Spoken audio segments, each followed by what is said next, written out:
La plupart des gens pensent que la meilleure revanche, c'est de répondre, de prouver quelque chose, de faire regretter, de montrer qu'ils ont eu tort. Mais les stoïciens voyaient les choses autrement. La meilleure revanche, ce n'est pas de blesser en retour, c'est de devenir tellement maître de toi-même que plus rien ne peut te détruire. Quand quelqu'un te trahit, t'humilie, te rejette ou te sous-estime, ta première envie est souvent émotionnelle. Tu veux réagir, tu veux parler, tu veux corriger, tu veux frapper là où ça fait mal. Mais si tu fais ça, alors ce n'est pas toi qui gagne, ce sont eux qui continuent de contrôler ton esprit.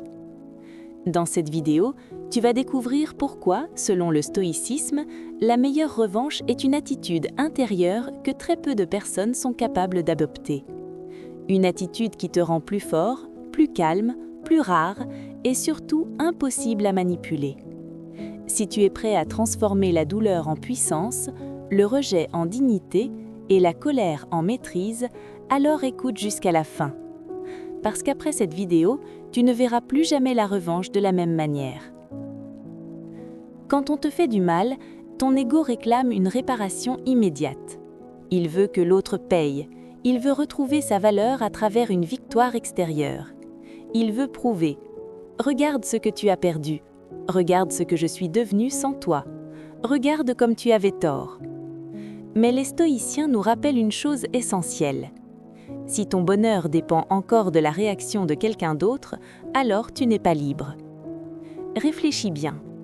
Si tu réussis seulement pour qu'une personne regrette, si tu guéris seulement pour être admiré, si tu avances seulement pour être validé, alors tu ne vis pas pour toi.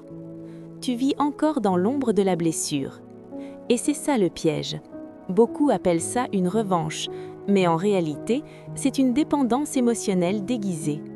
Tu crois t'élever alors que tu restes attaché à ce qui t'a blessé. Le stoïcisme dit « Ne donne pas à l'offense plus de pouvoir qu'elle n'en mérite ». Parce que la vraie puissance commence le jour où tu cesses de vouloir être vu, compris ou vengé. La plupart des gens sont faciles à lire. Appuie sur leur ego, ils explosent. Ignore-les, ils courent. Provoque-les, ils se dévoilent. Blesse-les, ils s'effondrent. Mais une personne stoïcienne devient difficile à manipuler. Pourquoi ? Parce qu'elle comprend que réagir impulsivement, c'est offrir les clés de son monde intérieur à l'extérieur. Le contrôle de soi, c'est la vraie revanche. Pas parce que c'est froid, pas parce que c'est distant, mais parce que c'est noble. Quand tu gardes ton calme alors qu'on attend de toi une explosion, tu désarmes. Quand tu restes digne alors qu'on voulait t'humilier, tu t'élèves. Quand tu refuses de te salir dans une guerre inutile, tu montres ta force. Une petite pause. Depuis quel pays regardez-vous cette vidéo ? Dites-le nous en commentaire. Et si vous voulez me motiver à partager encore plus de vidéos inspirantes, aimez cette vidéo et abonnez-vous. Marc Aurèle écrivait « La meilleure manière de se venger d'un homme mauvais, c'est de ne pas lui ressembler. » Voilà la réponse. Ne pas devenir amer, ne pas devenir mesquin, ne pas devenir cruel parce qu'on t'a blessé. Beaucoup de gens savent rendre le mal. Très peu savent transformer le mal reçu en discipline intérieure. Et c'est précisément ce qui te rend supérieur. Il y a des moments où répondre te diminue. Pas parce que tu n'as rien à dire, mais parce que tout ne mérite pas ton énergie. Le monde moderne t'a appris qu'il fallait toujours réagir, toujours répondre, toujours clarifier, toujours te justifier. Mais les stoïciens savaient qu'un esprit fort n'entre pas dans tous les combats. Parfois, ton silence dit « Je vois ce que tu fais, mais je refuse de descendre à ce niveau ». Parfois, ton retrait dit « Je ne suis plus disponible pour ce qui détruit ma paix ». Et parfois, ton absence de réaction dérange plus qu'un long discours. Pourquoi ? Parce que beaucoup de personnes se nourrissent de ta perturbation. Elles veulent voir que tu trembles, que tu cours, que tu supplies, que tu perds ton axe. Mais quand tu restes centré, quand tu ne mendies pas l'attention, quand tu n'essaies pas de convaincre ceux qui ont choisi de ne pas te voir, tu récupères une forme de puissance que personne ne peut enlever. Le silence stoïcien n'est pas de la faiblesse, c'est une sélection. Tu cesses de donner de la valeur à ce qui ne mérite plus de place en toi. La meilleure revanche n'est pas extérieure, elle est dans ce que tu fais de la blessure. Tout le monde souffre, tout le monde vit le rejet, la trahison, la déception, l'injustice. Mais tout le monde ne sait pas transformer cette souffrance en force. Le stoïcisme t'enseigne ceci. Tu ne contrôles pas ce qui t'arrive, mais tu peux décider de ce que cela va faire de toi. Tu peux laisser la douleur te rendre plus amère ou plus lucide. Tu peux laisser le rejet te casser ou t'obliger à construire une estime de toi qui ne mendie plus. Tu peux laisser la trahison te fermer ou t'apprendre à devenir plus prudent, plus profond, plus sélectif. Chaque blessure contient une question. Vas-tu te perdre ou vas-tu te forger? C'est ici que naît la vraie revanche. Pas dans le regard de l'autre, pas dans son regret, pas dans son retour, mais dans la version de toi qui émerge après la tempête. Une version plus stable, plus disciplinée, moins naïve, plus souveraine. Et cette transformation vaut mieux que n'importe quelle victoire superficielle. Beaucoup de gens veulent être puissants extérieurement. Plus d'argent, plus de statut, plus d'influence, plus de reconnaissance. Mais la puissance stoïcienne est plus rare. C'est la capacité de rester entier au milieu du chaos. Être inatteignable intérieurement, ce n'est pas ne plus rien ressentir. Ce n'est pas devenir insensible. Ce n'est pas prétendre que rien ne te touche.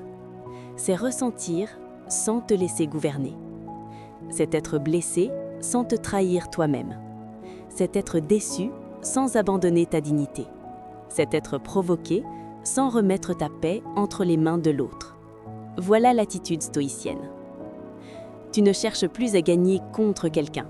Tu cherches à ne plus perdre contre toi-même. Et ça change tout. Parce qu'au fond, la pire défaite n'est pas d'être trahi. La pire défaite, c'est de laisser la trahison te transformer en quelqu'un que tu n'aimes pas. La plus grande victoire n'est pas qu'il revienne, c'est que tu n'aies plus besoin qu'il revienne pour te sentir complet.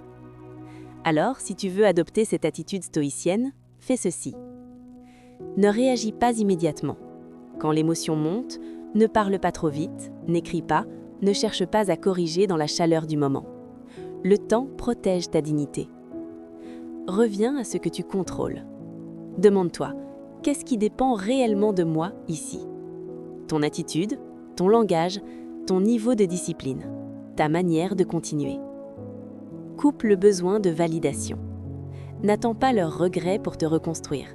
N'attends pas leurs excuses pour avancer. N'attends pas qu'on reconnaisse ta valeur pour commencer à la vivre. Travaille en silence. Laisse les résultats parler. Mais surtout, fais-le pour toi.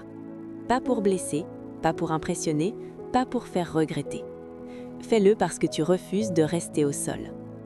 Garde ton caractère propre. Ne rends pas le mal pour le mal. Ne deviens pas ce qui t'a fait souffrir. Protège ton âme autant que ton avenir. Voilà la vraie discipline. Alors non, la meilleure revanche, ce n'est pas de crier plus fort, ce n'est pas d'humilier en retour, ce n'est pas de jouer à qui souffrira le plus. La meilleure revanche, c'est cette attitude stoïcienne. Rester debout, rester digne, rester maître de soi. C'est avancer sans chercher à être applaudi. C'est guérir sans faire de bruit. C'est grandir sans chercher à se justifier. C'est devenir si solide intérieurement que ce qui voulait te détruire finit par participer à ta construction. Et à partir de là, tu n'as plus besoin de revanche, parce que tu es déjà devenu quelque chose de plus grand que la blessure. Si cette vidéo t'a parlé, écris en commentaire « Ma paix et ma puissance ». Et si tu veux d'autres leçons profondes sur le stoïcisme, la maîtrise de soi et la force mentale, abonne-toi à la chaîne et active la cloche. On se retrouve dans la prochaine vidéo.